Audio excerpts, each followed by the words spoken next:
You know those walls you see everywhere, lining highways, terracing backyards, just kind of holding up a whole hillside? Retaining walls. They seem so simple, right? I mean, it's just a stack of blocks. But behind that simple facade, there is an invisible war being waged. And trust me, the enemy isn't what you think.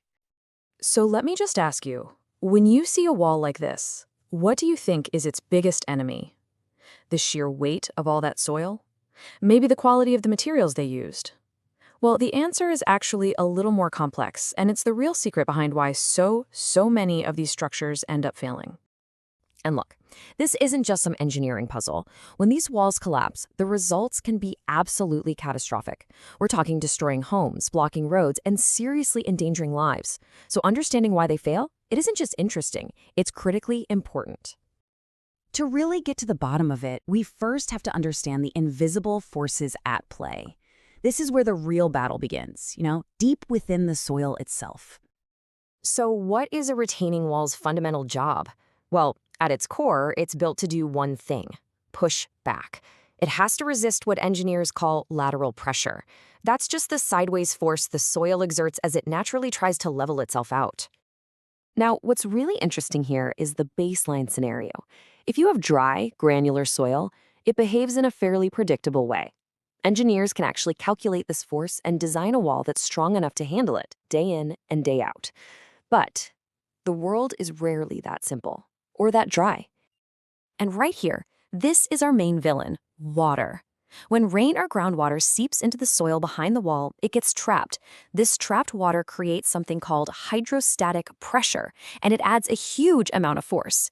It basically turns all that soil into a heavy, fluid mess, sometimes doubling or even tripling the pressure on the wall. The structure simply wasn't designed for that kind of load. So we know the enemy is water pressure, but why do so many walls that look perfectly strong just suddenly give way? Well, the answer almost always lies in a single, critical failure of design. This quote really says it all, doesn't it? The soil is the constant, but water is the variable that pushes a wall right past its breaking point. It's not about building a bigger, thicker wall. It's about building a smarter wall that can actually manage the water. Let's look at this comparison, because it really just illustrates the whole difference perfectly. A well-designed wall expects water. It has drainage built right in, and it uses gravel as backfill to give that water an escape route. A poorly designed wall, it just ignores water, uses the dense native soil that traps it, and has a lifespan that is, frankly, a ticking clock. But here's the good news. Engineers have a really powerful weapon in this fight, and it's all about giving that enemy, the water, an easy way out. So the crucial point is this. Instead of trying to build a wall strong enough to hold back a flood, you just build a system that prevents the flood from ever happening in the first place. It's a pretty elegant solution that works with nature, not against it. And here's how it's done. First, a filter fabric is laid against the soil, kind of like a screen. Then, a layer of gravel is added, which creates a nice, easy channel for water to flow through. And finally, at the bottom, a perforated pipe, you might have heard it called a French drain, collects all that water and directs it safely away from the wall. Simple, but incredibly effective. Now, managing water is priority number one, for sure, but it's not the only unseen force we have to account for. There's another common and often overlooked factor that can lead to failure. It's called a surcharge load. Basically, this is any extra weight placed on the ground above and behind the wall. Think about a car parked on a driveway, the foundation of a nearby building, or even just a steeply sloped hill rising up above it. All of these things add extra pressure. An engineer might correctly calculate the pressure from the soil itself and build a wall that's perfectly adequate for that specific load, and on paper it looks totally solid. But then, a few years later, someone paves a driveway right behind it. All of a sudden, that car adds a significant surcharge load, pushing the pressure far beyond what the wall was ever designed to handle in the first place. It's a classic recipe for failure.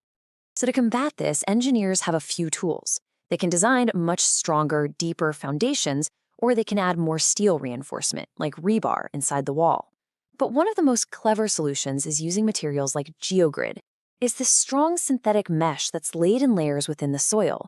It essentially ties the earth together, creating a massive reinforced block that becomes part of the wall system itself. Pretty cool. So, bringing it all together, what does it take to build a retaining wall that can truly stand the test of time? Well, it really comes down to a handful of non-negotiable principles. This right here is the essential checklist. It all starts with drainage, always. The design has to account for every force, including any potential surcharge loads. It needs the right internal reinforcement to give it that hidden strength, and crucially, all of this has to be executed with good construction practices. A great design that's built poorly is still just a failure waiting to happen. So the next time you drive past a retaining wall, take a closer look. You're not just seeing concrete and stone. You're seeing an engineering solution that is locked in a constant, silent battle against soil, water, and gravity. And now, you know exactly what it takes to win.